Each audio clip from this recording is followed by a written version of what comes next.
जय माता दी। नमस्कार दोस्तों, AR व्रत कथा में आपका हार्दिक स्वागत है। नवरात्रों का पवित्र अश्विन माह चल रहा है। चारों तरफ माता रानी के पूजा पाठ की धूमधाम है। वातावरण माता रानी के जयकारों से मंत्रमुग्ध हो रहा है। अश्विन माह के शुक्ल पक्ष की प्रतिपदा से नवमी तक की तिथियों को शारदीय नवरात्रि कहा जाता है। शारदीय नवरात्रों में माँ दुर्गा जी के विभिन्न 9 रूपों के पूजा पाठ, उपवास का विशेष विधि विधान है और माता के भक्तों के लिए ये 9 दिन माता रानी की भक्ति और उनकी साधना के लिए बहुत ही पवित्र, लाभकारी, फलदायी माने जाते हैं। इन्हीं 9 दिनों में माता रानी के 9 भिन्न भिन्न रूपों की कथा हम आपके सामने प्रस्तुत करने जा रहे हैं। नवरात्रों में प्रथम दिन प्रतिपदा के दिन सर्वप्रथम माँ दुर्गा के प्रथम स्वरूप यानी माँ शैलपुत्री की पूजा आराधना की जाती है। इनका वाहन वृषभ यानी बैल है। माँ शैलपुत्री की पूजा अर्चना व्रत आदि करने से मनुष्य की सभी मनोकामनाएं पूर्ण होती हैं। शैलपुत्री यानी शैल का मतलब पर्वत और पुत्री का मतलब उनकी बेटी अर्थात पर्वत की बेटी। शैलपुत्री हिमालय की पुत्री हैं क्योंकि हिमालय पर्वतों के राजा हैं। पर्वतों के राजा हिमालय के घर जन्म लेने के कारण भी माता रानी का नाम शैलपुत्री पड़ा। चूँकि माता शैलपुत्री का जन्म शैल या पत्थर से हुआ, इसलिए इनकी पूजा से जीवन में स्थिरता, पहाड़ों जैसी मजबूती, मन में पर्वत की तरह अडिग विश्वास आता है और जिसकी मदद से मनुष्य अपने जीवन के सभी लक्ष्यों को प्राप्त करता है। यही कारण है कि नवरात्र के पहले दिन माँ शैलपुत्री की पूजा की जाती है। नवरात्रि के पहले दिन माँ शैलपुत्री की कथा का पाठ जरूर करना चाहिए। जो लोग यदि पाठ नहीं कर सकते उन्हें इस कथा को सुनना चाहिए।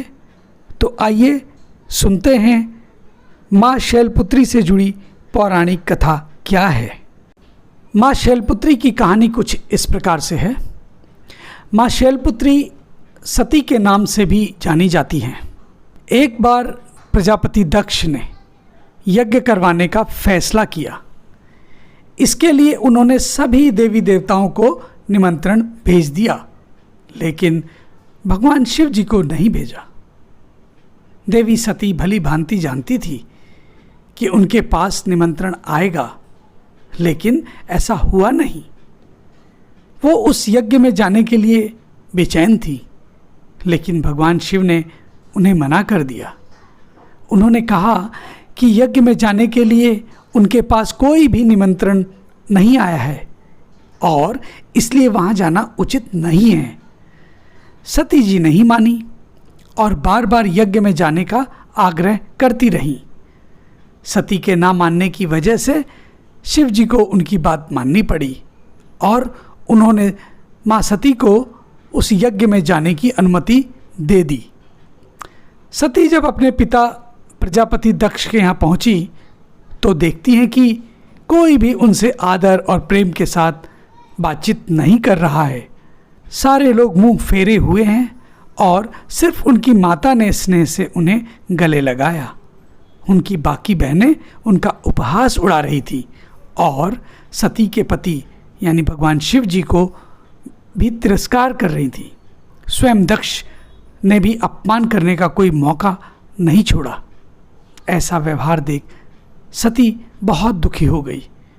अपना और अपने पति का अपमान उनसे सहन ना हुआ और फिर अगले ही पल उन्होंने वो कदम उठाया जिसकी कल्पना स्वयं दक्ष प्रजापति ने भी नहीं की होगी। सती ने उसी यज्ञ की अग्नि में खुद को स्वाहा कर अपने प्राण त्याग दिए। भगवान शिव को जैसे ही इसके बारे में पता चला तो वे बहुत दुखी हो गए। दुख और गुस्से की ज्वाला में जलते हुए शिव भगवान ने उस यज्ञ को ध्वस्त कर दिया।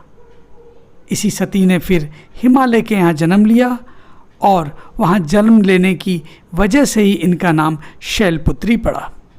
ऐसी मान्यता है कि शैलपुत्री का नाम पार्वती भी है। इनका विवाह भी शिव भगवान से हुआ। माँ शैलपुत्री का वास काशी नगरी बनारसी से माना जाता है। वहाँ शैलपुत्री का एक बेहद प्राचीन मंदिर है, जिसके बारे में मान्यता है कि यहाँ माँ शैलपुत्री के सिर्फ दर्शन करने से ही भक्तजनों की सभी मुरादें पूरी हो जाती हैं।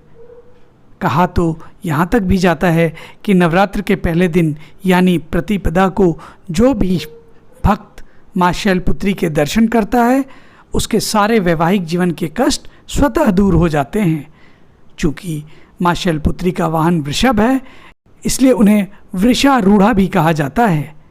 इनके बाएं हाथ में कमल और दाएं हाथ में त्रिशूल रहता है। तो भक्तगण, ये थी माँ शैलपुत्री से जुड़ी पौराणिक पारंपरिक कथाएं। नवरात्रों के प्रथम दिन माँ शैलपुत्री के पूजा की विधि विधान और उसके पीछे का महत्व, आपको ये पौराणिक कथा कैसी लगी, कृपया अपनी राय कमेंट बॉक्स में लिखकर बताएं।